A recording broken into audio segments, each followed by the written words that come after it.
fantastic players, especially in the defense. Just completely tearing them apart. Just the instinct and nets to do what he did was completely impressive. Now let's transition to the more intriguing group in this Euros tournament. Netherlands, France, Austria, and Poland. The Netherlands played Poland ultimately much harder game than they expected, but they ran out 2-1 winners. A very industrious, hard-working performance from them in Poland as well. Especially without Robert Lewandowski, impressive performance from them. Really, really heartfelt, spirited performance from the Polish. So kudos to them, but we are going to talk about another key defender, not named Virgil van Dijk, from the Netherlands backline. That's Nathan Ake. A lot of people forget about Nathan Ake. He is kind of hidden in that rotation of playmakers for Pep Guardiola and Manchester City defense. But Netherlands plays partnered with Virgil van Dijk. I think that really allows him to show his ability as one of the better defenders in the world on his day. 2 assists in this game just goes to show that he can push up the field, make progressive passes, kind of sits kind of in like a number 10 role. He can really advance in the midfield, cause havoc, play off the wing. Nathan Ake is a hugely versatile player, and especially for a Netherlands team that really tried to find its own identity in that game, where they kind of struggle to get shots off. Nathan Ake can be a very vital player for them. And then, in terms of the losing side, Poland, Piotr Zielinski. Whenever we talk about Poland's kind of golden generation, Robert Lewandowski saw the flowers. Piotr Zielinski should just get his man. He's a fantastic player, especially when his teammate Robert Lewandowski partner was on the bench injured. Piotr Zielinski really took the play. 1 assist, opposite piece, so fantastic. They're 2 corners. So going forward, should Poland score more goals and more production in a very tough group, then I really expect Piotr Zielinski to be one of those players who steps into the limelight. But kind of rounding out our segment here, let's talk about defending champions because we're going to talk about them later in the show. Let's talk about a guy who doesn't get enough love in my opinion, but I think he's one of the best center backs in world football. Aleksander Barkov. Really clearance is a money goal for him in the comeback win over Romania. They had to work to fight as defending champions to get that win, but very important win in a tough group for them. Aleksander Barkov, he was the heartbeat of that defense, and he will be for years to come for Italy, and especially in this tournament, as he is organizing the defensive transition from the Chiellini Bonucci era to a newer era where more players from other domestic Italian squads are integrated there. That's just about do it for that set. I'm looking forward to the Italy segment at the end of the show where I can talk more about the defense and especially Aleksander Barkov. But that's just about do it for our Euros fantasy recap. I hope you guys enjoy. Coming next, we are going to stay in the fantasy basketball realm a little bit. We're not abandoning it just because the finals are winding down. We're going to talk about potential risers and fallers for the upcoming fantasy basketball season, which will be interesting if you guys want to miss, especially if you're going to miss the NBA finals top 5 later on the show. We'll be right back to talk some fantasy basketball.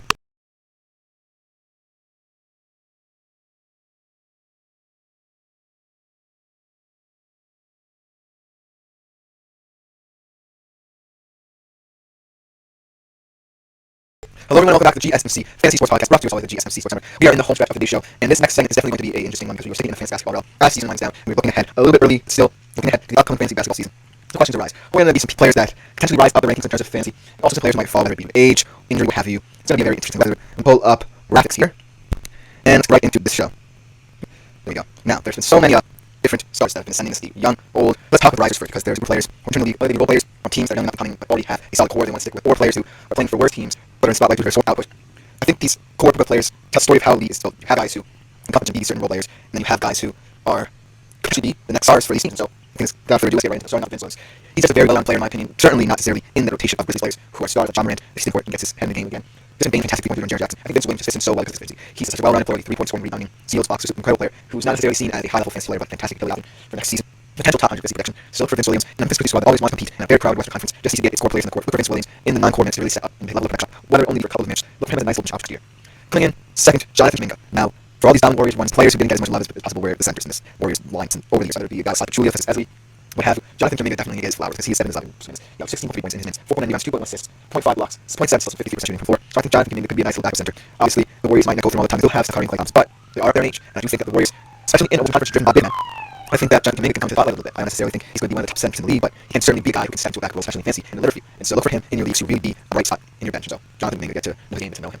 And then, if they're, I would assume a very, very weirdly constructed Chicago Bulls team, where you have players that say we're a contending team, but combined age of them is a little bit worrying because of the fact you have older stars and DeRozan and Vooch, and younger stars and guys like Kawhi and Zach Levine. I would assume it was kind of like bridge between all. So it's just a weird dynamic in Chicago. But then I would assume players you can see the level of talent. He's a versatile, volatile player. His ups are high and his downs are low, but when he's on the court, probably one of the better Chicago Bulls players. I think and hope they can build their feet around, especially if they want to let go of guys like Vooch and DeMar DeRozan and wait the older guys. So we'll talk about it a bit later.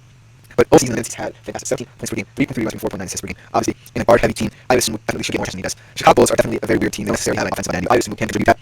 And I really do think that in the future, maybe 4 or 5 years from now, I would assume we'll be a star in this league. I think that Chicago definitely wants to still contend in order to do that. They might be retaining DeRozan and Vooch is the way to go, at least for the near future. But in a couple years down the line, you don't want to load off their weight somewhere else, and then I would assume we'll come into the spot. So, while I don't think 2024, 25 is the year that's he could definitely be a guy who you want to focus on a little bit in terms of that aspect. And so, I really believe that he can step up. In terms of another guy on a much worse team who really I feel like is a Charlotte Hornets team that can compete but just need all their help. Brandon Miller is certainly one of the players to watch there. A fantastic rookie campaign for him. While he wasn't necessarily what everyone's eyes were on due to the fact that the rookie class was so fantastic, he is one of the guys who was very streaky but still was able to enter the mindset. He had 4 game streak where he was already fantastic, 24 point 6.5, 3.5 shots, but then there are moments where he's really absent. And so he can find a balance between his volatile moments and then his streaky moments. Then it feels like Brandon Miller can take over on the players. He's in a setting where ultimately the Charlotte Hornets are the players that they want to carry forward into the future should they become playing team. And right now Brandon Miller is going to have himself very scrutinized over the years. So I certainly feel that he's one of those guys who I think really elevated him from his rookie season to his sophomore campaign. So look out for him. Now let's from the good to the bad, the fathers in this kind of mindset here. I really believe that if these guys are just some former stars who are really kind of declining in terms of how they approach the game and push the mindset that they deliver, and so I truly feel as if looking at them, they're kind of this dynamic between them that really screams we are kind of falling off. And so I look at guys like let's say the Bulls with Vooch, DeMar DeRozan, Kobe White. I really do think that there's a minute there of tilt and to fall off, and I think that ultimately you have to take these like so Vooch, Derek White, and Kobe White, and DeMar DeRozan are players who just don't necessarily fit into the Chicago Bulls' future, and I think it's going to show in how they play these next couple of games. So I do believe as if there's that bit close in the Chicago Bulls that these 3 guys are just not going to be the Gordon floor. I think Kobe White can ultimately shed those allegations of him declining. The UNC superstars Chicago Bulls, but Nikola Vucevic, especially they're aging, they have injury histories, and so look at this rotation to say, I don't think it's going to work. I think that this Chicago Bulls roster right now really fits the message of wanting to compete in the Eastern Conference. They're just getting more and more loaded as the years come, and so look to fade those players. And then Chris Middleton, as we see, he just have very long injury history, whether it be his ACL injuries, and ultimately in this Bucks squad that added Damian Lillard, and he had a fantastic season. Ultimately, they want to compete beyond around years to come. So Chris Middleton got aged out and out, and so look to fade him as well. But last but not least, I just think that these sliders and falls really show how volatile these. You have players on teams that want to get into the play-in at best, maybe even helping in the playoffs, and you have these older squads, more experienced squads of fathers that really just can't stay in the court, or they're older, and the team needs to make that transition to say, hey, we're going younger. So ultimately, the exciting thing about different